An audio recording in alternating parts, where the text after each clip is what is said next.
Bienvenue à toutes et à tous. On est super content de vous retrouver pour ce deuxième atelier du kit stratégie commerciale. Pour rappel, la semaine dernière a eu lieu l'atelier 1 sur comprendre son marché et définir son persona. Et cette semaine, on va parler outils et techniques de prospection. Et le troisième atelier de la semaine prochaine, ça sera plus sur la prise de parole, savoir se présenter et négocier en toute confiance. On ne va pas refaire un tour de table parce que ça va être un petit peu long pour ceux qui étaient là la semaine dernière. En plus, cet atelier est plus théorique que celui de la semaine dernière, donc peut-être pas besoin de tout ça. On va commencer et on va être efficace. Et du coup, je laisse la parole à Maxime. Maxime, si tu veux peut-être te représenter rapidement pour ceux Ouais, qui n'étaient pas là la semaine dernière. rapidement, ouais. Donc moi c'est Maxime, pour ceux qui ne me connaissent pas, donc, je suis business developer chez Seven Shapes. En fait, nous on est une boîte, une startup basée à Angoulême. En fait, on développe des parcours de formation au Lean. Donc Lean, en fait, c'est toute la philosophie issue du Japon, avec en fait travailler mieux de façon plus intelligente et surtout collaborative. Donc c'était plutôt issu de Toyota en fait au début des années 50, 70 au Japon. Et en fait, la méthode s'est exportée au fur et à mesure du temps dans les pays occidentaux. Et donc maintenant, on l'a appelé Lean en fait en Occident. Et en fait, c'est toute une démarche que Seven Chat en fait a développée sous forme de jeux vidéo. Donc on propose ça à nos clients, on propose aussi des certifications. Et donc dans ce cadre-là, moi je suis business developer et aussi formateur parce qu'il y a des gens qui veulent se former aussi au Lean. Et donc je m'occupe aussi d'une partie des formations avec Julien qui est le CEO de Seven Shapes. Et en fait, avant d'être business developer, j'ai été du coup sur le terrain en fait dans la peau d'ingénieur et de manager Lean en fait. Donc je connais en fait mes interlocuteurs, mais ça on va en reparler après. Et donc j'étais vraiment sur le terrain à améliorer en fait la production, améliorer les process, etc. Voilà, juste pour résumer très rapidement. Et donc avant Seven Shapes, je travaillais chez De Richebourg qui travaille sur les déchets, je travaillais sur de la métallurgie, de la logistique. Et donc, j'étais vraiment pas du tout sur du commerce et j'ai bifurqué sur du commerce à la fin de ma précédente expérience et j'ai totalement bifurqué sur du commercial avec Seven Shapes. Voilà pour la presse très très rapide. Donc aujourd'hui, en fait, on va parler outils et techniques de prospection. Donc, ça va être en relation avec ce qu'on a fait la semaine dernière dans le sens où pour bien adapter vos techniques de prospection, il va falloir bien connaître vos personas, donc les cibles, vos futurs acheteurs en fait. Donc, pour faire un point rapide sur la semaine dernière, on avait ensemble défini et défini son marché en fait avec un SWOT, donc avec ses forces et faiblesses, donc plutôt lié à son produit, à son offre en fait en interne. Et on avait aussi défini rapidement par personne en fait ses opportunités et ses menaces. Donc là, c'est plutôt externe, plutôt lié en fait notamment à votre concurrence. Donc c'est aussi déterminer quelles sont vos forces et faiblesses par rapport à la concurrence. Donc vraiment vous poser et analyser le marché, notamment la concurrence, qu'est-ce qu'ils vont offrir de plus que vous, quels sont leurs tarifs, etc. On a aussi vu ensemble, pour se définir des objectifs, on va utiliser la méthode SMART, donc spécifique, mesurable, atteignable, réaliste, temporaire. Je ne vais pas revenir dessus, mais c'est vraiment pour se fixer un cap et vérifier que toutes les actions qu'on met en place sont efficaces. Et enfin, on avait vu ensemble comment définir son persona, donc le qui, donc qui est ma cible, quel âge, quels réseaux sociaux, quels canaux de communication utilise-t-elle, quelles sont ses objections, ses attentes, etc., etc. Et donc là, on va reprendre un tout petit peu de ce persona-là pour justement adapter nos techniques de prospection. Donc l'idée, c'est vraiment par persona, donc vous pouvez avoir plusieurs cibles, suivant si vous avez plusieurs produits, plusieurs offres. Et l'idée, c'est d'adapter votre prospection par rapport à ces personas-là. Donc vous pouvez avoir du coup différents canaux qu'on va voir ensemble. Alors, au programme aujourd'hui, avant de parler des techniques et des différents canaux de prospection, on va parler rapidement du CRM. Je ne sais pas si ça parle à tout le monde, mais c'est, on va dire, un basique pour organiser sa prospection.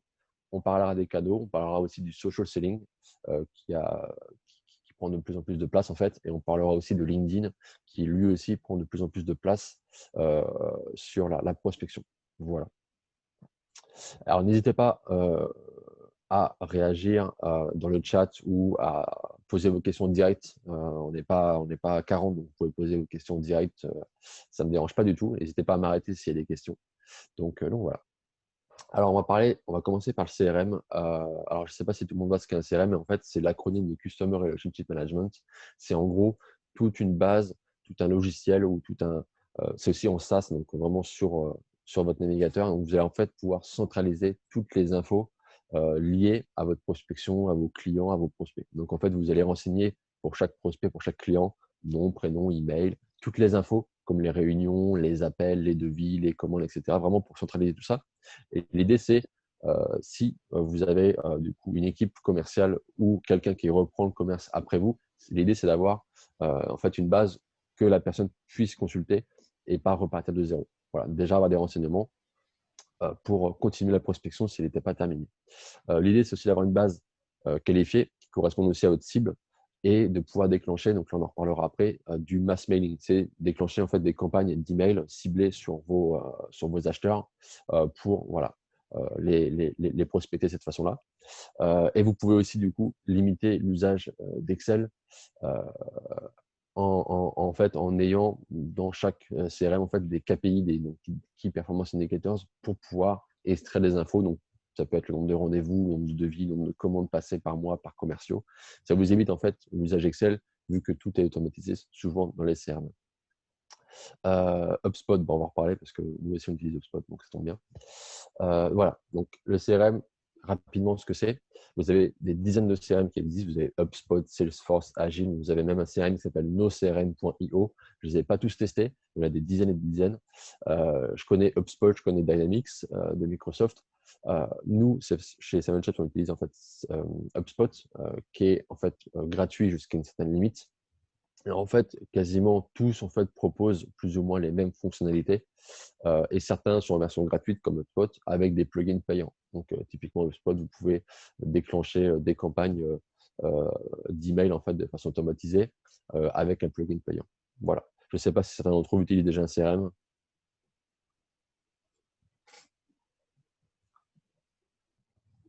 Mettez dans le chat le nom du CRM que vous utilisez si vous en avez Si un. vous avez, ouais, Non. Ouais.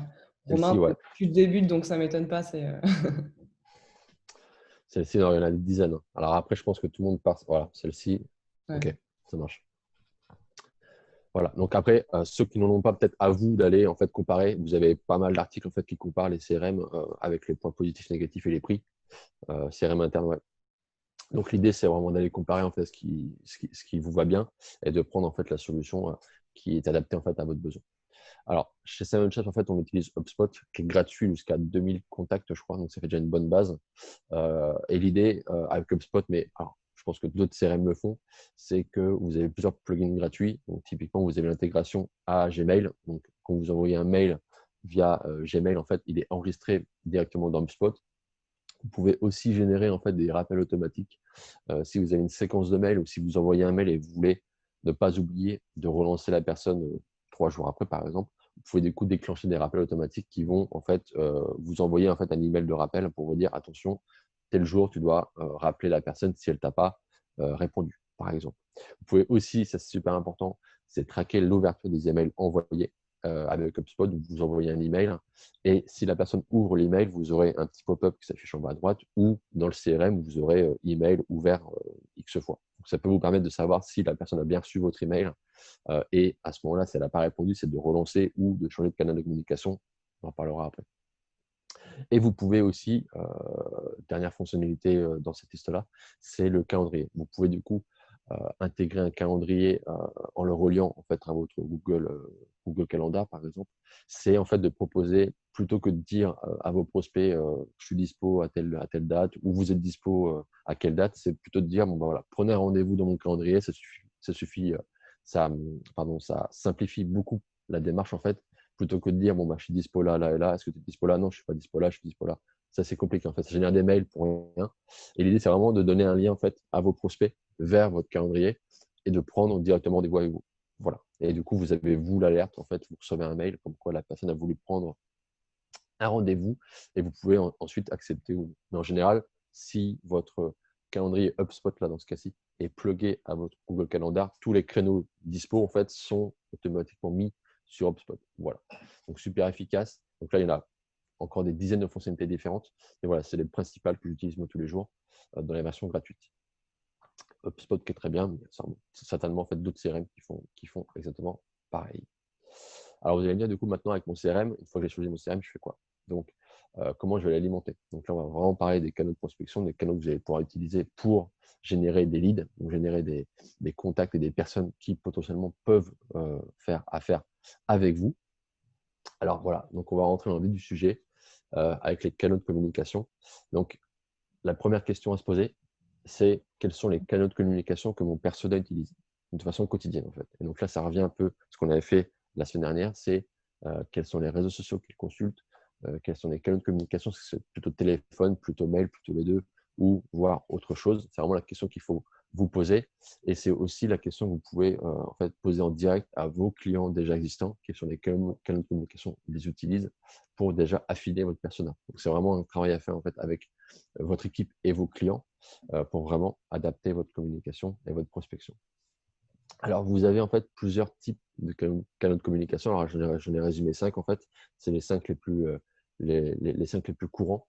Alors, vous avez en premier lieu le téléphone, forcément, avec ce qu'on appelle le cold calling. C'est le fait en fait d'appeler les gens sans qu'ils vous connaissent. Alors, ça marche de moins en moins parce qu'en fait, on a le cliché de la personne qui veut nous vendre son contrat de gaz ou son contrat Internet qui fait que nous appeler en fait. Donc, ça marche de moins en moins. Alors, ça peut marcher en fait combiné à d'autres canaux de communication. Vous avez aussi le SMS qui peut marcher, mais là, ce qui est compliqué, comme le cold calling, c'est d'avoir déjà le numéro de la personne, ce qui n'est pas forcément facile. Et le texto, ça peut bien marcher, mais plutôt aussi sur une base de gens qui vous connaissent déjà.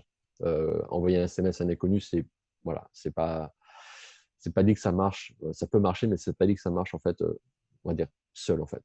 Il faut vraiment le combiner avec d'autres démarches. Vous avez ensuite le mailing, en fait, le fait d'envoyer des emails. Donc, vous avez aussi ce qu'on appelle le cold mailing, donc le fait d'envoyer un mail à quelqu'un qui ne connaît pas. Et donc, c'est plus efficace que le téléphone parce que du coup, les personnes n'ont pas à interagir en direct avec vous. On va en reparler après. Et l'idée, c'est vraiment dans le cold mailing, c'est de déclencher en fait une séquence de mails adaptée à votre persona, le maximum personnalisé pour que ça lui parle, pour qu'il ne s'aperçoive pas que c'est un mail en fait automatique. Et en fait, l'idée, c'est vraiment d'avoir une séquence bien construite pour générer une réponse et ensuite un rendez-vous. On parle aussi de mass mailing. Donc là, alors, ça peut marcher aussi. En fait, c'est le fait d'envoyer des centaines, voire des milliers de mails en fait, à votre cible. Si vous avez une base de 30 000 prospects, vous pouvez faire du mass mailing en envoyant sur une partie de votre échantillon une centaine, un millier de mails en fait, pour susciter en fait des réponses. Mais là, en fait, on va opposer le fait d'envoyer un mail plus personnalisé à des centaines, voire des milliers de mails en fait, qui sont moins personnalisés. Donc voilà, ça a tendance à se voir. Après, ça dépend de votre persona. Si votre persona est sensible au mail, ça peut marcher. Vous avez le troisième canal qui est souvent oublié, c'est le courrier papier. Donc là, on parle de pub, ça c'est classique. Mais il y a aussi le courrier papier. En fait, on s'attend de moins en moins. Alors, je ne l'ai pas encore testé, moi. Je pense que je vais le tester assez rapidement. Mais vous avez du coup de moins en moins en fait, de courriers qui circulent. On est plutôt habitué à recevoir des coups de téléphone ou des emails. Et en fait, recevoir un courrier personnalisé papier, ça peut faire la différence. Voilà. Mais pareil, il faut trouver l'adresse et le nom de la personne qu'on veut prospecter. Voilà. Quatrième canal, et là on en reparlera après, c'est les réseaux sociaux forcément. C'est ce qu'on appelle aussi le social selling, donc c'est le fait de vendre à travers les réseaux sociaux comme Instagram, Facebook, LinkedIn, donc on fera un focus sur LinkedIn après. Et donc là, c'est en fait de construire votre profil, étendre votre réseau, parler de votre entreprise, parler de vous sur les réseaux. Voilà, pour générer en fait des interactions et générer ensuite des rendez-vous. Cinquième canal, alors réseaux sociaux, on parle aussi de publicité que vous pouvez faire sur Google, sur LinkedIn, sur Facebook. Donc la Facebook sera plutôt des pubs ciblées sur Facebook. Avec Facebook, vous pouvez en fait générer des pubs qui sont ciblées par rapport à l'âge de la personne, à son secteur géographique par exemple. Vous pouvez générer des pubs. Donc ça aussi, chez Sam & Chaps, on utilise générer des pubs qui guident les gens vers notre site. Et dernier canal ici, c'est les événements. Donc là, ça va être les salons présentiels, forcément un peu moins avec le Covid. Les salons virtuels et les webinaires. Donc, c'est en fait tout ce qui va en fait générer l'interaction en direct avec vos prospects. Donc là, sur les salons virtuels, les prospects plutôt viennent à vous, donc c'est plutôt cool. Et les webinaires, c'est à vous de diffuser en fait l'information. Vous faites un webinaire et que les gens du coup peuvent s'inscrire de façon gratuite et ensuite générer des rendez-vous si les personnes sont intéressées. Voilà. Et donc, en fait, ça va être pas forcément utiliser un seul canal, mais combiner en fait des canaux sur votre. En gros, c'est créer une séquence avec les différents canaux de prospection. Voilà. Est-ce qu'il y a des questions déjà, peut-être, avant que je continue? Histoire que je ne parle pas tout seul pendant 1 h 30 si le genre à la gorge. Est-ce que certains d'entre vous sont déjà plutôt calés sur tel ou tel canal de communication? Est-ce que vous avez testé et ça a moins bien marché ou...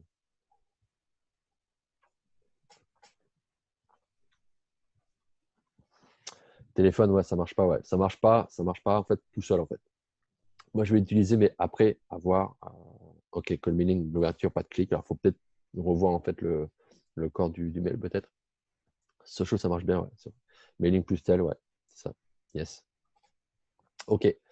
Alors, en fait, quel que soit le canal, ce que je trouve difficile, c'est d'avoir un effort continu. Ouais, c'est hyper difficile en fait, c'est de effectivement sur toute la séquence de mail. Donc là, moi, je l'envoie de façon manuelle, mais effectivement, faut avoir sa séquence en tête. Et alors, il y a un moment, il faut laisser tomber parce que la personne ne répondra pas, mais faut effectivement persévérer. C'est actif sur le réseau avec de nombreux groupes car nous avons la chance d'avoir un produit B2C, effectivement. C'était One Spector, je crois, de Non, mémoire. c'est Euh, yes.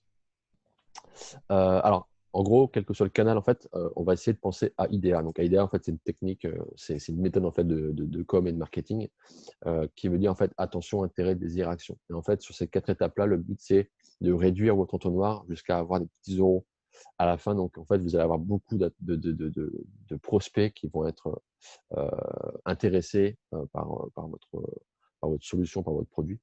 Et au fur et à mesure, en fait, le funnel, l'entonnoir, en fait, va réduire. En fait, les grosses étapes, c'est quoi? C'est l'attention, c'est quel que soit le canal, que ce soit du mailing ou du téléphone, vous allez en fait construire votre discours comme ça.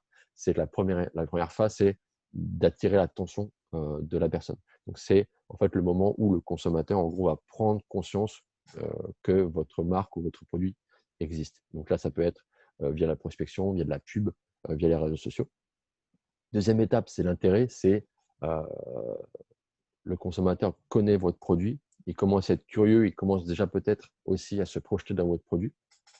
Le désir, ça va être, il voit en fait quel est l'intérêt qu'il peut porter à votre produit, comment il peut l'intégrer à son métier, à son activité. Il peut passer à la phase achat moyennant une action de votre part.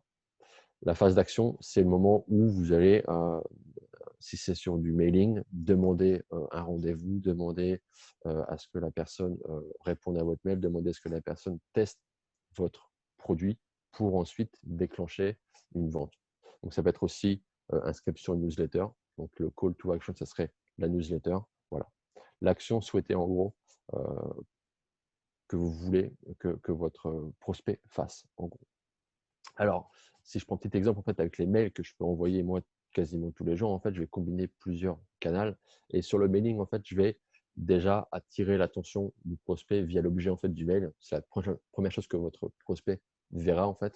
Et donc là, typiquement, sur ce qu'on fait chez Seven Shape, donc on fait des formations en fait all-in par le jeu vidéo. Je vais déjà parler de jeux vidéo et de ligne. Donc déjà, parler du ligne parce que c'est ce que mon persona connaît et parler du jeu vidéo parce que c'est pas forcément ce que mon prospect connaît, mais c'est ce qui va lui attirer l'attention.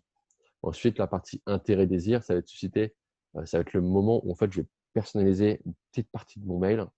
Et là, je vais utiliser souvent LinkedIn en fait pour aller piocher des infos qui me semblent pertinentes. Donc, ça peut être son poste actuel ou ses missions actuelles. Donc là, par exemple, si la personne en fait est en train de déployer en fait sa démarche d'amélioration sur son site, il y a forcément une partie formation. Donc là, c'est sur quoi je vais en fait interagir dans mon mail. C'est alors pas dire que j'ai été voir son profil LinkedIn, mais plutôt dire vous êtes en pleine démarche d'amélioration continue sur votre site. Il y a forcément une partie de formation. Nous on propose des formations, etc. Voilà. En fait, on colle vraiment notre produit à son besoin actuel. Et la phase action, ça va être le moment où je vais demander est-ce que vous avez quelques minutes pour un rendez-vous, est-ce que vous voulez une démonstration, on a une démo sur notre site, etc. Et en fait, sur le mailing, je vais faire en fait une séquence de 3 à 4 mails avec un message qui s'affine en fait en fonction des mails et à chaque fois euh, avec la même démarche, AIDA. Donc toujours l'attention avec l'objet du mail, etc., etc. Et à chaque fois, en fait, on va peaufiner notre message pour arriver à la fin avec un mail où on présente quasiment tout ce qu'on fait en fait. Et s'il n'a pas déjà répondu avant, c'est du coup d'affiner et de voir s'il a ouvert ces mails-là et de passer à un autre canal s'il n'a pas réagi avec les mails. Voilà. Et voilà, quel que soit en fait le canal, que ce soit les réseaux sociaux, l'appel, le mail, c'est toujours pensé à IDA. Donc, comment vous allez susciter l'attention, comment vous allez susciter l'intérêt, le désir et quel est le call to action que vous voulez déclencher. Est-ce que c'est un rendez-vous? Est-ce que c'est une inscription au newsletter? Est-ce que c'est une démonstration? Est-ce que c'est un test? Voilà, à vous de voir. Voilà. Est-ce qu'il y a des questions? Est-ce que vous connaissez un petit peu peut-être IDEA?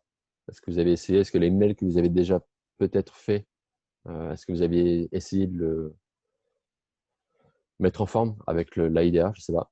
Tout à l'heure, on parlait de mails qui n'avaient pas très très bien marché. Je ne sais plus c'était qui. Ok. Voilà. Donc, essayez. Alors, vous avez plein d'infos sur l'IDEA sur Internet. Vous avez des pages et des pages qui en parlent, mais c'est vraiment en fait avoir ces quatre thématiques-là en fait en tête, bien descendantes, pour déclencher en fait des rendez-vous. Voilà. Alors là, vous connaissez déjà. Alors, j'en parle rapidement pour ceux qui n'étaient pas là la semaine dernière. En fait, dans le bouquin, donc là, qui pourra vous servir notamment pour la semaine prochaine, convaincre en moins de 2 minutes, qui se lit très très bien. Vous avez en fait un acronyme que l'auteur a créé, qui s'appelle KMC. Et en gros, c'est Know What You Want. Donc, c'est vraiment savoir ce que l'on veut avec les objectifs qu'on se sera définis. Find out what you're getting, c'est analyser ce que vous obtenez suite à vos actions. Et change until you get what you want, c'est de changer de méthode, changer de canal peut-être, jusqu'à obtenir ce que vous souhaitez avoir dans vos objectifs. Donc là, c'est vraiment en fait de tester les différents canaux, voir ce qui marche, tester les différentes combinaisons qui peuvent marcher pour être efficace et répéter en fait le process. C'est l'idée en fait. C'est vraiment de tester en fait chaque canal, voir ce qui prend le mieux et ensuite de développer. Alors, donc, typiquement, chez Seven Shapes, en fait, moi, j'utilise une séquence. Alors, je teste en ce moment d'autres séquences, mais la séquence que je privilégie, c'est plutôt LinkedIn, mail, téléphone. Parce qu'en fait, vos prospects sont bien souvent multicanaux. C'est ce qu'on a vu en fait dans les personas, c'est qu'ils ne sont pas limités au mail ou au téléphone. Souvent, ça va être les deux. Souvent, ça va être aussi un réseau social. Donc là, moi, c'est plutôt LinkedIn que mes prospects en fait, vont utiliser. Et donc, l'idée, c'est vraiment de combiner vos approches. Donc là, LinkedIn, en fait, je vais ajouter la personne. Je ne vais pas forcément lui envoyer un message. Je vais ajouter la personne. En fait, je vous montrerai ça après. Je vais récupérer son adresse mail via LinkedIn. Je lui écris un mail. Donc, je lance ma séquence de 3 mails que je personnalise tout le temps en fait, par rapport à la personne, donc via les infos que je peux trouver sur LinkedIn.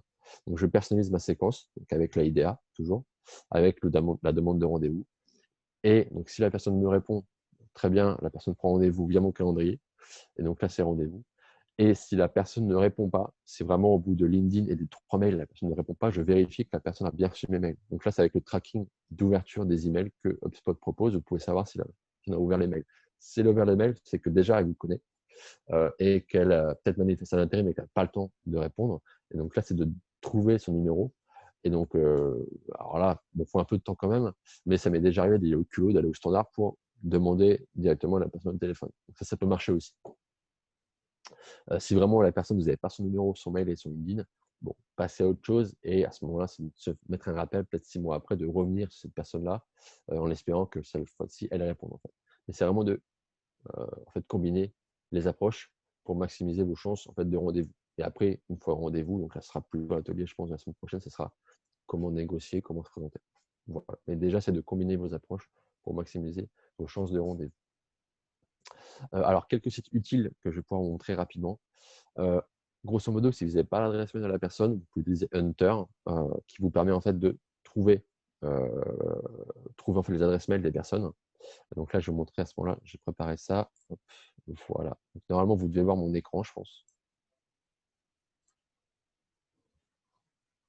C'est bon, Caroline, tu vois mon écran du coup avec Hunter? C'est bon. Ok, ça marche. Donc Hunter, en fait, c'est un truc très très simple. Alors c'est gratuit jusqu'à une certaine limite, forcément, c'est toujours comme ça. Alors il ne faut pas trop l'abuser non plus.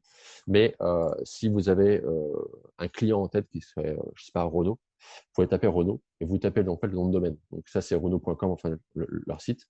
Donc vous tapez Renault.com et en fait, ça sert à trouver la racine ou comment en fait se compose l'adresse mail. Donc là, on voit que chez Renault, c'est souvent prénom.nom@renault.com. Alors c'est souvent comme ça, c'est pas toujours comme ça, c'est souvent comme ça, c'est prénom.nom@domaine.com quasiment. Et vous pouvez aussi, donc, suivant l'entreprise, avoir différents services, communication, support, exécutif, etc. On peut aussi tester avec 7Shapes. Hop, voilà, donc vous trouvez en fait les adresses mail des personnes. Donc vous ne savez pas forcément quelles sont les personnes, vous savez aussi d'où provient l'information avec les sources. Mais voilà, ça vous permet en fait de trouver l'adresse mail de la personne et d'être sûr que le mail va arriver à la bonne personne et de ne pas avoir en fait un retour de mail comme quoi l'adresse mail n'existe pas. Voilà. Autres outils qui peuvent être utiles, c'est mail-tester.com. En fait, ça, quand vous faites une campagne de mail, c'est de vérifier que votre campagne de mail n'atterrira pas dans les spams. Parce qu'en fait, dans les spams, vous ne le saurez pas. Mais du coup, en fait, tous les mails que vous enverrez après à la même personne, en fait, tomberont automatiquement dans les spams. Et donc, vous pouvez du coup construire votre mail, votre premier mail, et l'envoyer à cette adresse-là, en fait. Vous l'envoyez l'adresse et en fait, ensuite, vous faites vérifier votre score pour bien vérifier que votre mail est personnalisé. Donc, le fait de le personnaliser déjà en mettant le nom, le prénom et un petit corps personnalisé fait que déjà, votre mail ne passe pas dans les spams. Mais voilà, bien vérifier que votre mail ne tombe pas dans les spams avec mail-tester.com. Autre site, je vérifie, hop, ah oui, si vous n'utilisez pas forcément LinkedIn, vous avez plusieurs solutions en fait, qui récupèrent en fait, des adresses mail. Donc là, je vais vous en présenter un, donc c'est Faro. Donc Faro.com, vous avez plusieurs modes, plusieurs plans de paiement. En fait, vous avez plusieurs profils, c'est ça que je veux dire. Donc là, je vais juste mettre mon profil pour montrer un peu à quoi ça ressemble. Alors, en ce moment, profitez-en. Alors, je ne sais pas si c'est toujours d'actualité, mais avec le deuxième confinement, en fait, la personne qui a créé Faro propose en fait 100 comptes gratuits pendant 2 mois. Et vous avez accès à toute la base. Donc là, si on parle de ma cible, des directeurs, on va mettre directeur Lean, par exemple, directeur industriel même, hop, on va mettre directeur industriel. Hop, valider. Je vais mettre secteur, je ne sais pas, je vais mettre électronique peut-être. On va mettre fabrication de produits de composants électroniques. On va mettre validé. Et vous mettez la taille de l'entreprise. Donc là, je vais mettre, je ne sais pas, 20, 49, hop, je mets tout ça. Et vous allez, normalement, avoir tout un tas de personnes en fait qui correspondent vraiment de façon précise en fait aux critères. Donc là, on va avoir Julien Christel qui est directeur industriel chez Amphenol Socapex par exemple. Et vous avez du coup l'email qui peut apparaître ici. Vous pouvez l'ajouter à une liste de prospection. Vous avez aussi son mail, son profil LinkedIn et vous avez différentes infos. Vous avez aussi son numéro de téléphone. Donc là, vous avez plein d'outils qui existent. Vous avez Faro, vous avez Datananas. Je vais vous remontrer ça. Hop, voilà. Vous avez Faro, Datananas, vous avez Nomination aussi. Alors là, c'est un peu plus cher, mais ça vous propose des bases de prospection en fait, toujours à jour avec le numéro et le mail.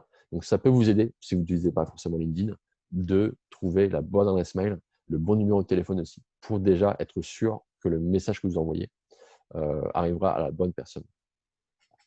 Alors, du coup, Jérôme demande est-ce qu'on aura le diapo? Oui, ce sera via Caroline qui vous transmettra ça.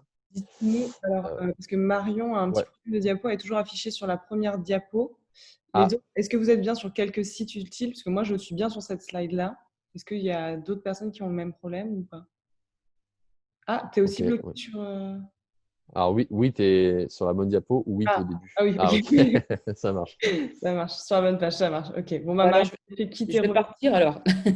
Ouais, quitte et reviens peut-être. Et de toute façon, il y aura le replay avec toutes les bonnes slides. Ok, merci. À tout de suite. Donc voilà, Faro est plutôt cool comme site. Alors, je ne fais pas de la pub, mais je connais un peu la personne, mais le site est plutôt cool. Alors, vérifiez qu'il y a toujours la promotion, mais c'est via LinkedIn. En fait, vous allez sur son profil, donc le profil de faro.com. Et voilà, vous avez en ce moment, pour les 100 premiers inscrits, 2 mois gratuits pour le soutien au PME TPE. Donc, ça peut être cool si l'offre est de choix d'actualité. Voilà. Donc, voilà pour les différents canaux de communication et les différents moyens en fait, pour trouver l'adresse mail et le numéro de votre prospect. On va faire un petit focus sur le social selling qui est de plus en plus et qui est de plus en plus utilisé en fait, notamment en B2B mais aussi en B2C. Donc, le social selling, c'est quoi? C'est en gros la démarche qui consiste à utiliser les réseaux sociaux dans notre processus de vente. Donc, on va utiliser Facebook, Instagram, on va même utiliser TikTok, LinkedIn plutôt B2B pour générer des leads, donc pour générer du trafic sur votre site, pour générer aussi des potentiels clients. Alors là, petite infographie sur les réseaux sociaux. En gros, voilà, vous avez une dizaine de réseaux sociaux ici. Alors, les chiffres datent de juillet, mais après, ils peuvent différer suivant les les agences. Facebook, toujours en tête, en fait, entre 30 et 40 millions d'utilisateurs par, par mois, en fait, notamment en France. Alors, Facebook peut bien marcher suivant en fait, votre persona.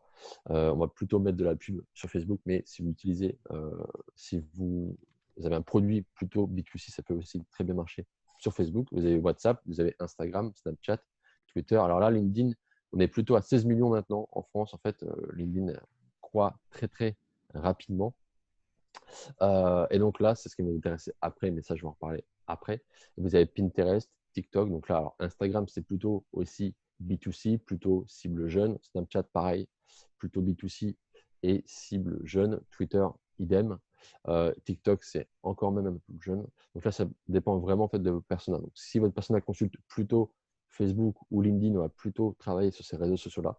Si vous avez une cible qui est peut-être plus jeune, c'est d'aller faire de la pub ou de vous faire votre profil en fait sur ces réseaux sociaux-là.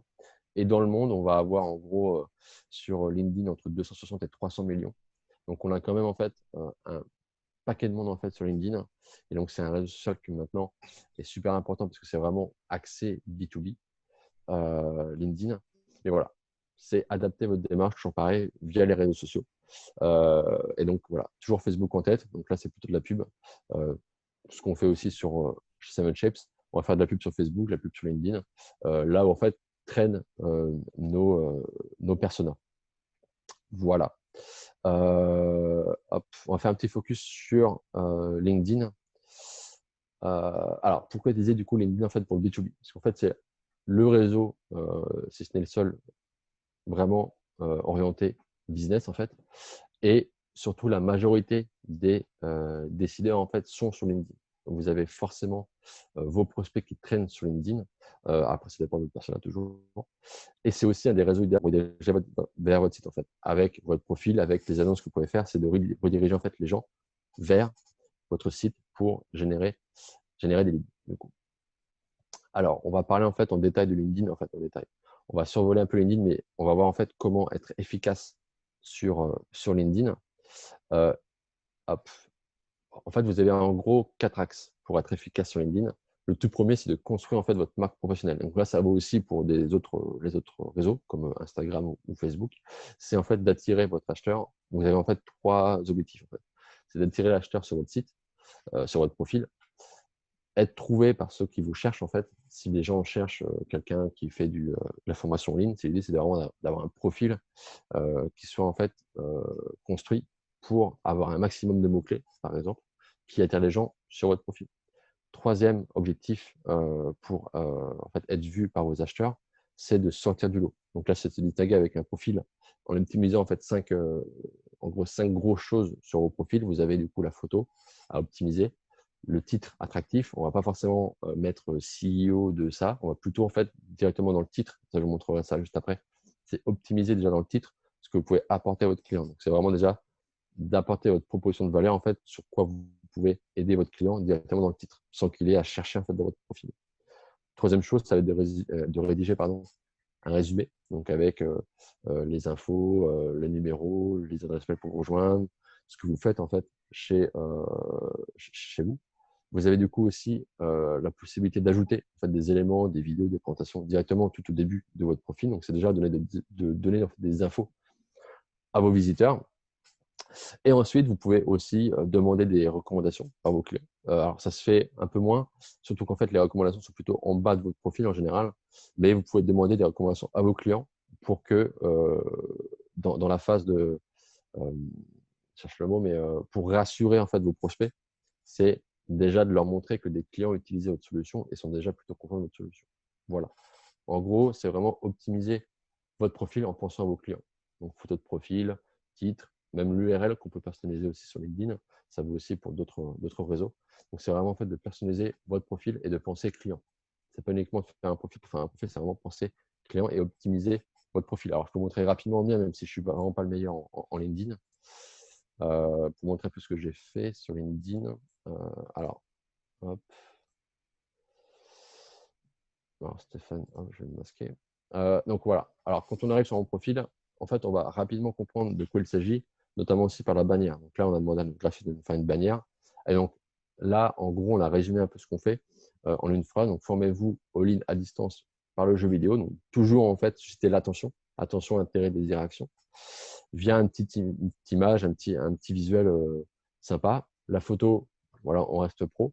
Et plutôt que de dire business developer chez 7Shapes, on va plutôt déjà, en plus de notre bannière, en fait, dire ce qu'on peut apporter à vos clients, à vos prospects.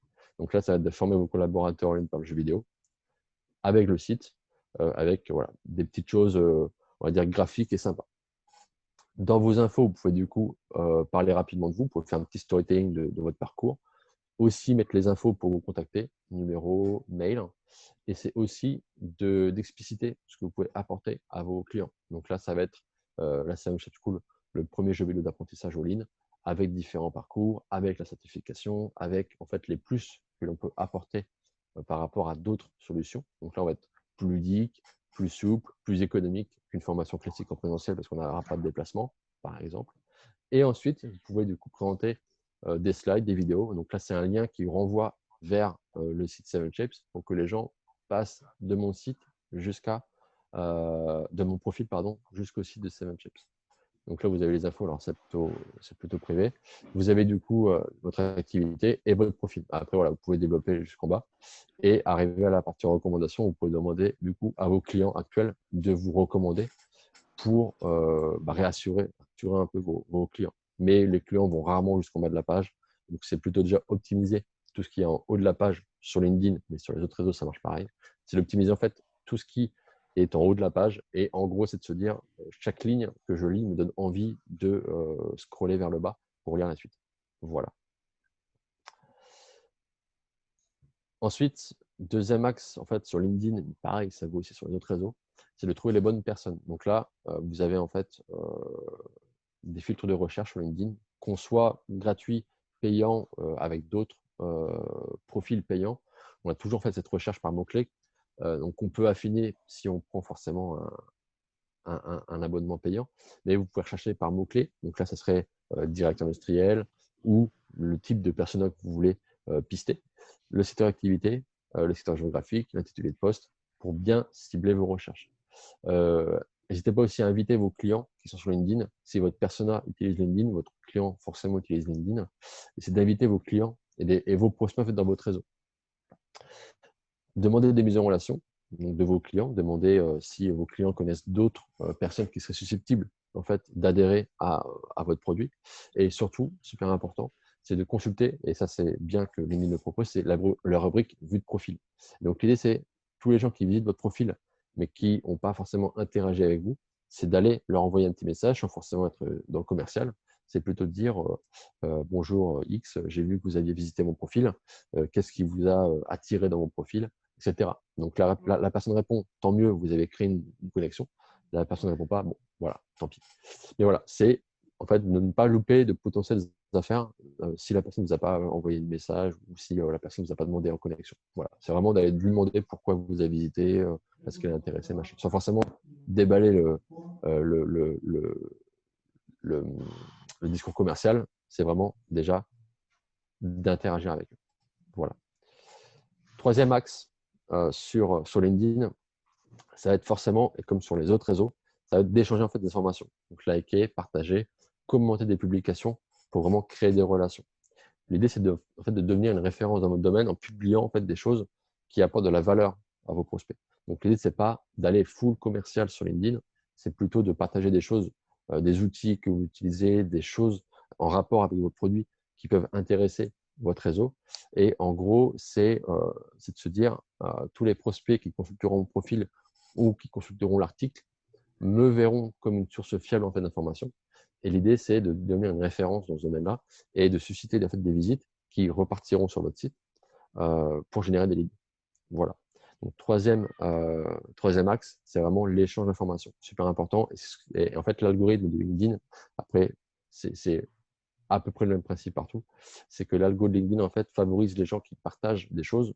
Donc, vous partagez du contenu gratuit, vous partagez des posts, vous avez plusieurs types de posts qui fonctionnent bien.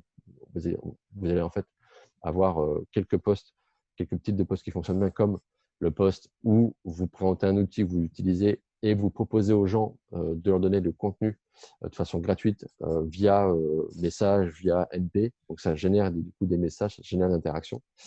Ça élargit votre réseau. Vous avez le post plutôt de félicitations. Vous avez une boîte qui marche, vous avez des sessions de formation qui augmentent, vous avez des nouvelles opportunités. Donc, vous en parlez. Ça marche plutôt bien, les posts de félicitations, en gros. Les posts anniversaires aussi fonctionnent plutôt bien.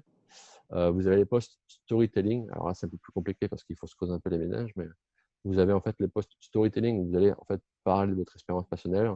Vous avez en fait des gens qui parlent, voilà, ils ont monté une boîte, ça a très bien marché, mais 10 ans auparavant, ils étaient à la rue ou je ne sais quoi.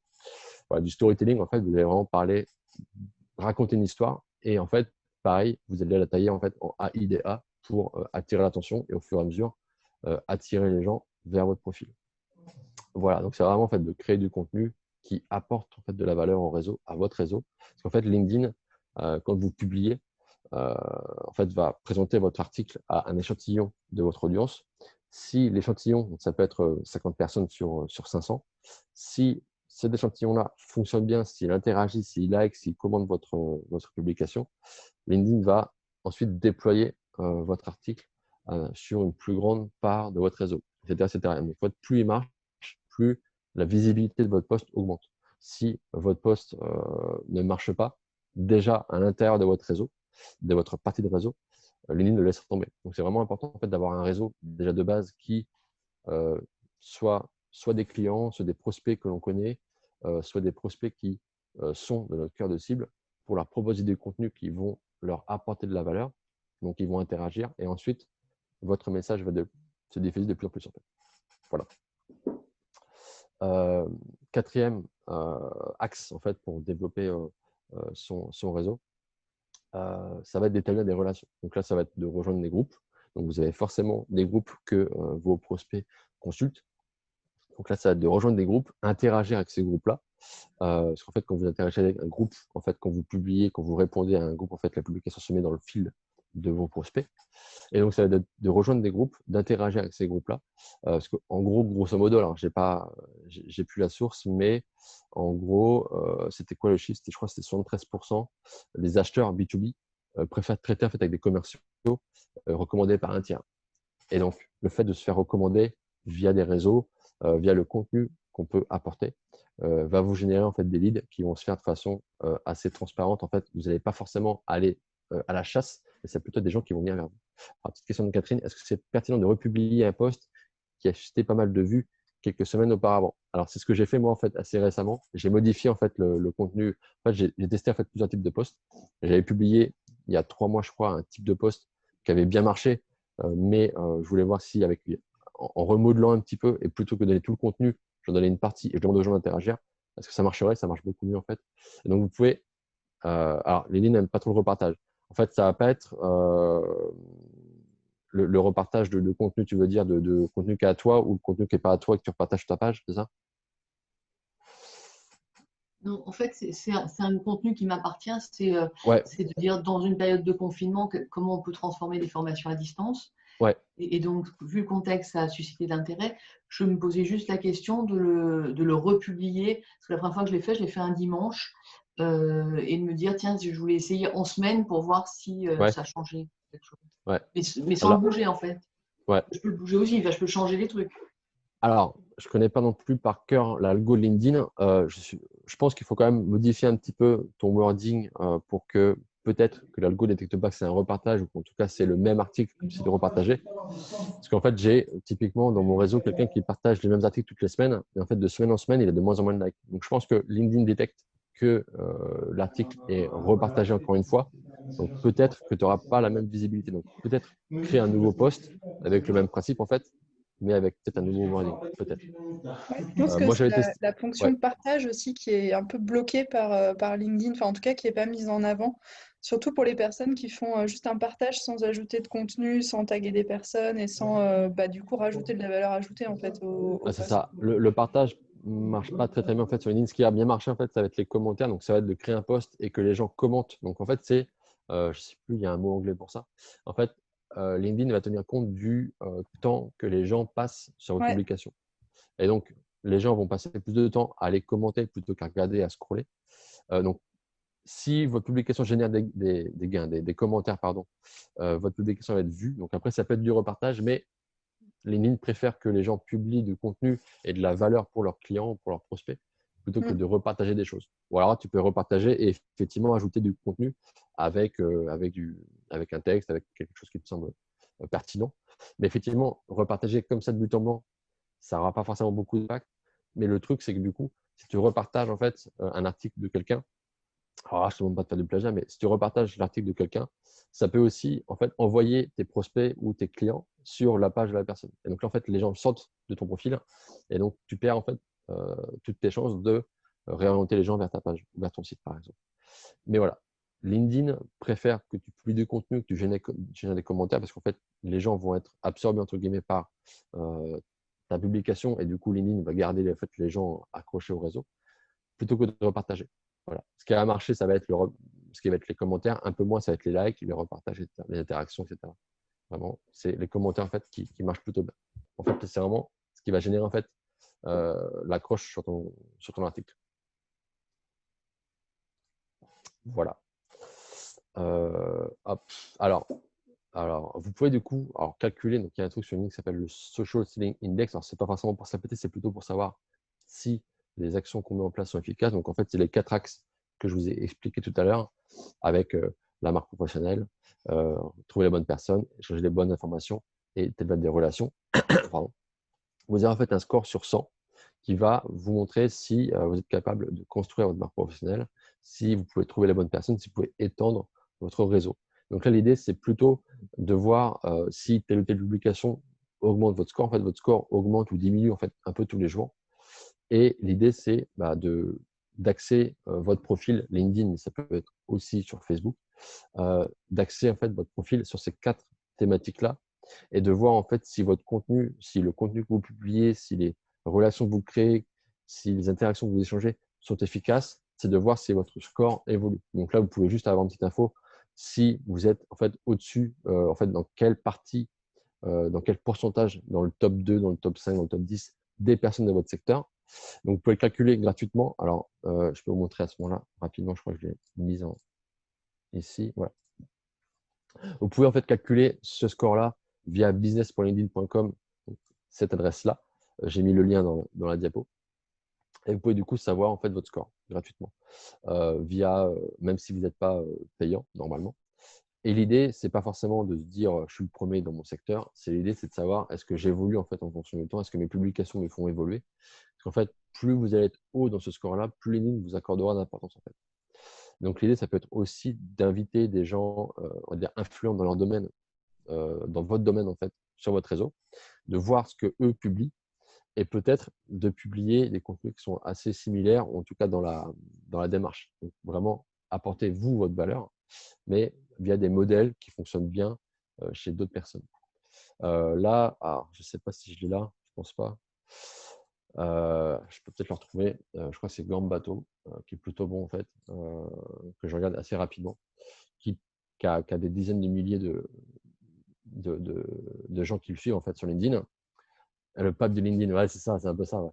Et en fait, lui, ce qu'il explique, en fait, à travers tous les posts qu'il crée, tous les posts qu'il renvoie en fait vers son site, il génère en fait énormément de chiffre d'affaires. En fait, la majeure partie de son chiffre d'affaires est générée en fait sur LinkedIn en fait. Donc en fait, il va renvoyer les gens sur son site. Donc là, on a le post de félicitations, on a le post en fait de storytelling un peu. Je ne sais pas si on peut regarder un de ces posts. Les posts un peu réac, mais voilà. Et en gros, voilà, super, merci Caroline. Voilà, vous avez les petits posts qui marchent, donc là il a 1300 likes et une centaine de commentaires. Voilà, c'est le petit post storytelling en fait. Donc voilà, vous pouvez regarder un peu son profil, vous avez pas mal de personnes en fait qui sont assez influentes sur LinkedIn. Et l'idée, c'est d'avoir en fait des posts qui marquent et qui apportent vraiment de la valeur à votre réseau. Et donc là, typiquement, j'ai fait un post il n'y a pas si longtemps que ça, qui a généré pas mal de vues. Donc les gens, en fait, et là on le voit en fait en direct sur le site, passent sur ma publication, like, commentent, et ensuite vont rester un peu sur le profil pour voir un peu ce que je propose en plus, et vont peut-être tomber sur un post commercial. Donc on va éviter en fait de faire que des posts commerciaux. L'idée, c'est vraiment en fait et ça, on y reviendra après. LinkedIn, c'est un réseau B2B, mais on n'aime pas forcément parler de business, que de business. Donc, l'idée, c'est d'avoir des posts storytelling, des posts qui apportent de la valeur à vos clients. Et l'idée, c'est d'avoir un post sur 5, un post sur 10, en fait, où vraiment vous êtes commercial et vous allez présenter ce que vous faites vous, et vous allez demander aux gens d'aller sur votre site ou de tester la démo, ou voilà, etc., etc. C'est vraiment pas… Effectivement, c'est assez clivant, alors pas adapté à tous les business. Donc, c'est vraiment voir ce qui marche en fait sur votre cible. Et l'idée, c'est que c'est ce que j'ai dit tout à l'heure, c'est que LinkedIn, c'est un réseau B2B, mais on ne va pas aller full chasse en fait sur LinkedIn, on va plutôt aller à la pêche avec tout le contenu que vous pouvez en fait générer. Ça va être générer des posts qui apportent de la valeur, et donc là, vous allez plutôt aller à la pêche. Donc, c'est les gens qui vont plutôt arriver sur votre site, sur votre profil, que vous allez interagir avec eux. Et donc, la strat, c'est plutôt publier du contenu. Et donc, une fois sur 10, comme je dis, du coup, c'est plutôt faire du commercial en fait, pour vraiment parler de ce que vous faites. Et à ce moment-là, avec votre base qui vous suivra, en fait, c'est d'aller chercher ces personnes-là qui vont peut-être du coup liker ce post-là parce qu'ils vous suivent. Et donc, du coup, c'est de ramener les gens sur votre site. Donc, c'est vraiment pas d'aller full commercial, pas d'aller en mode chasse, comme le gîte de droite, mais plutôt aller à la pêche pour générer en fait des leads qui iront en fait automatiquement sur votre site. Voilà. Alors, quelques extensions en fait Chrome super utiles en fait sur LinkedIn. Alors, pour automatiser, vous pouvez utiliser du coup DuckSoup. Alors, moi, je vais vous montrer comment la retrouver. Je pense que vous connaissez. Hop, mon truc est là. Hop, voilà. Hop. Alors, vous allez du coup sur le Chrome Web Store. En fait, vous tapez LinkedIn par exemple. Je vais vous présenter en fait quelques extensions qui peuvent vous être utiles. Hop. Alors, vous avez DuckSoup. En fait, c'est une extension Chrome qui vous permet en fait d'automatiser quelques actions. Et donc, avec Dux, que j'utilise de temps en temps, alors bien faire attention avec les extensions qui utilisent LinkedIn, c'est de faire attention à pas non plus les surexploiter. Parce qu'en fait, LinkedIn n'aime pas trop qu'on utilise ces extensions-là. Donc, potentiellement, il peut voir, si vous faites énormément de visites en fait, en une heure, il peut voir que vous utilisez une extension. En général, ces extensions-là en fait, simulent un comportement, on va dire, humain. Mais voilà, DuckSoup, par exemple, vous pouvez visiter des profils automatiquement. Donc, si vous avez des prospects qui consultent un groupe en particulier, l'idée, c'est d'aller sur ce groupe-là, d'enclencher DuckSoup, et en fait, Dux va automatiquement visiter tous les profils à votre place. Donc, vous pouvez partir manger, et Dux va simuler en fait des visites. Donc, vous allez voir une petite fenêtre en fait qui va apparaître, et Dux va en fait scroller tout le profil pour simuler une visite. Et toutes les 3 secondes, en fait, il va visiter notre profil. Donc, je crois que gratuitement, c'est 100 profils par jour. Et l'idée, c'est en fait de visiter des profils sans forcément leur envoyer un mail ou un message. C'est plutôt de visiter des profils. Les gens revisitent votre profil et ensuite visitent votre page.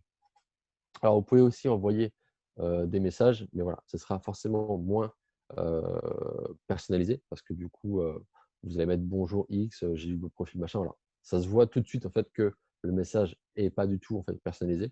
Mais voilà, Dux, je vais utiliser de temps en temps en fait, sur des groupes pour voir si je peux générer du trafic sur mon site. Et donc là, ça m'arrive de l'utiliser et de générer du trafic sur ma page. Les gens m'ajoutent et ensuite, voilà, on interagit comme ça.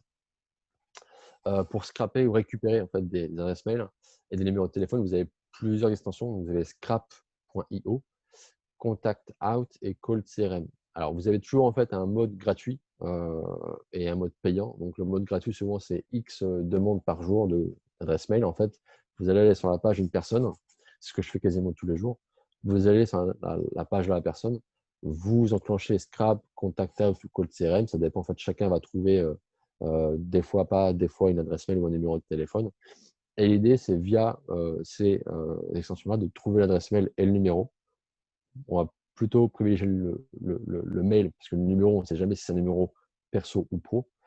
Mais voilà, vous allez regarder l'adresse mail, vous allez pouvoir la récupérer avec ces extensions-là et ensuite l'ajouter à votre CRM. Et ensuite, si vous avez une campagne de mail, c'est l'ajouter à votre campagne de mail. Alors, vous avez toujours en fait un plan gratuit, un plan payant. Moi, je vais aller en fait naviguer entre les différentes extensions parce qu'une fois, je vais être bloqué sur une parce que j'ai trop fait aujourd'hui, donc je vais basculer sur l'autre, etc., etc. Donc voilà, tout ça, c'est en gratuit. Vous devez créer un compte assez rapidement. Mais voilà, ça peut être super utile en fait pour vous faciliter la recherche d'adresses mail sur les profils. En fait. Voilà. Alors, j'étais assez rapide. Alors, en résumé, en fait, donc là, on a quasi terminé. On va faire un petit tour de table à ce moment-là. En résumé, donc ça va être d'organiser votre prospection via le CRM en fait que vous allez pouvoir choisir. Donc, vous allez comparer en fait quel CRM peut coller à votre besoin. Donc là, alors, régulièrement, enfin, c'est assez souvent les mêmes fonctionnalités. C'est plus au niveau du prix que ça va changer. Surtout adapter et combiner en fait vos canaux de communication à votre persona. Pas forcément utiliser uniquement le téléphone, mais utiliser LinkedIn, le mail, le téléphone. Parce que du coup, une personne qui vous connaîtra ou qui aura déjà vu votre tête, potentiellement, sera peut-être plus enclin à décrocher et à rester au téléphone surtout. Donc là, vous apprendrez du coup. Alors, vous pouvez du coup aussi consulter le bouquin Convaincre en 2 minutes, mais je pense que l'atelier en parlera aussi la semaine prochaine. C'est au téléphone, comment être convaincant au téléphone. Et surtout, alors, je pense que maintenant, c'est un incontournable, c'est le social selling, c'est le fait de vendre en fait sur Internet, sur les réseaux sociaux. Vous avez pas mal d'articles, de vidéos qui en parlent, qui vous en parleront en large et en travers. Je pense que quasiment tous vos prospects consultent au moins un réseau social, que ce soit Facebook, Instagram, LinkedIn. Donc, c'est vraiment adapter votre communication par rapport à ce réseau-là. Il y a des tutos pour apprendre à s'en servir. En fait, vous avez déjà des tutos sur HubSpot. Sur HubSpot, alors je ne sais pas si je vais regarder si je les retrouve assez rapidement. Je vais vous montrer à ce moment-là rapidement HubSpot. Vous avez déjà des tutos normalement. Hop. Vous avez HubSpot Academy. Voilà. Tu as HubSpot Academy et tu as des formations faites gratuites sur comment utiliser en fait tel ou tel outil d'HubSpot. Après, tu as plein de vidéos sur YouTube. Moi, j'ai utilisé tout le temps YouTube en fait. Tu as plein de tutos sur YouTube et dans HubSpot qui t'apprennent à te servir en fait de toutes les fonctionnalités. Voilà. Mais effectivement, ça peut venir aussi en tâtonnant. Mais voilà, tu as plein de tutos qui existent déjà. Donc voilà, ne pas faire l'impasse sur le social selling pour en fait vendre, parce que forcément vos prospects consultent un réseau social. Alors, petite phrase, on va dire de fin, de citation de David Swenson, en fait, quel que soit le canal, en fait, vous n'aurez jamais une deuxième chance de faire une bonne impression. Que ce soit par téléphone, par mail, via un réseau social, en fait, vous n'aurez qu'une seule chance de faire une bonne impression. Donc là, je pense que Caroline en reparlera la semaine prochaine dans le prochain atelier. Mais l'idée, c'est que ce soit le mail, le téléphone, c'est de tester en fait ce qui marche via vos prospects et de répéter en fait le même scénario sur tout votre réseau, tous les prospects que vous voulez topper. Voilà. Alors, j'étais un peu plus rapide que prévu. J'ai parlé un peu vite. À ce moment-là, est-ce qu'on peut faire un petit tour de table? Est-ce que vous avez peut-être des questions, peut-être des idées, des remarques? Moi, je trouve ça très intéressant, très synthétique. Je trouve ça chouette de tenir en 1 heure au lieu d'1 heure et demie. Bravo. Et du coup, moi, c'est juste le fait d'être régulier et constant dans la prospection. Et moi, c'est cette partie-là que je trouve compliquée parce que dès que la production et enfin, le court terme reprend le dessus et voilà, et ben tout ça, HubSpot reprend 3 semaines ou 3 mois de retard et j'ai réoublié tout ce que j'avais fait il y a 3 mois. Donc, voilà, je suis pas assez disciplinée, quoi. Ouais. Alors, l'automatisation, en fait, via HubSpot, par exemple, peut te permettre de te libérer un peu de temps. Si tu as un mail qui marche bien en général et que tu peux envoyer à plusieurs prospects sans forcément interagir directement avec le prospect, ça peut peut-être t'aider, peut-être te faire gagner un peu de temps. Après, il faut faire attention que du coup, le mail que tu envoies soit quand même bien construit pour que en fait, la personne ne se rende pas forcément compte que c'est un mail que tu as envoyé à 500 personnes. En fait. Ouais. L'idée, c'est vraiment d'avoir un mail assez personnalisé. Donc moi, alors, c'est ce que je fais au quotidien, donc c'est vraiment mon temps dédié à ça. Mais effectivement, je comprends du coup, ça prend énormément de temps. Et en fait, notamment LinkedIn prend énormément de temps. Si on veut vraiment être, en fait, il faut se creuser beaucoup les ménages en fait pour publier un post. Donc ça peut prendre quelques heures pour publier un post. Mais après, voilà, le résultat est là, donc ça génère après le trafic, etc. Mais effectivement, il faut y passer du temps. Et l'automatisation peut être un bon moyen en fait de réduire un peu ce temps de prospection pour peut-être ne traiter que les bonnes réponses, les réponses positives plutôt de tes prospects. Ça peut être ça l'idée. Ouais. Et tu t'astreins à faire, par exemple, je sais pas, 1 à 2 heures par jour, toute cette démarche-là. C'est ça. Est-ce que c'est un peu tous les jours? En fait, comment ça se passe dans ta vie, C'est quoi? ça. Alors, LinkedIn, en fait, ça va être ce qui est super important, et ça, c'est dans tous les réseaux sociaux, ça va être en fait d'être hyper régulier, en fait. Alors, pas forcément poster tous les jours, ça sert à rien, en fait, parce qu'en fait, LinkedIn va à chaque fois. Et ça, c'est valable pour tous les réseaux. En fait, ils vont privilégier le dernier post en termes de visibilité. Donc, c'est plutôt, en fait, pourquoi pas générer un bon post toutes les semaines pour que du coup, ton post soit diffusé en fait toute la semaine. Donc, c'est pas forcément être à fond tous les jours, mais c'est plutôt apporter de la valeur de façon hebdomadaire, par exemple. Sur la prospection, on va dire en cold mailing que je peux faire, c'est un peu tous les jours en fait.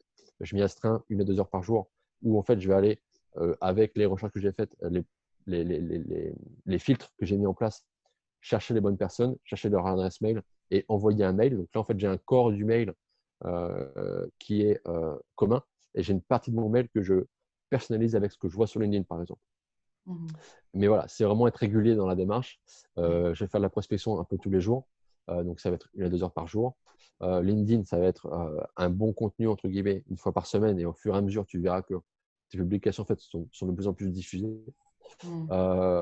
Et voilà. Et après, il y a tout ce qui est chronophage derrière, donc tous les coups de téléphone derrière. Mais c'est vraiment essayer d'être régulier, 1 à 2 heures par jour. Et typiquement, les mails, en fait, je ne sais plus qui en parlait, mais l'idée, c'est quand on fait de la prospection, quand on fait du social selling, quand on fait de l'envoi de mail, c'est de couper en fait toutes les notifs sur ton PC, sur ton téléphone, pour ne pas te déranger, pour vraiment t'y mettre à fond. Et l'idée, c'est en fait tes mails, c'est de les traiter, on va dire, en début de journée.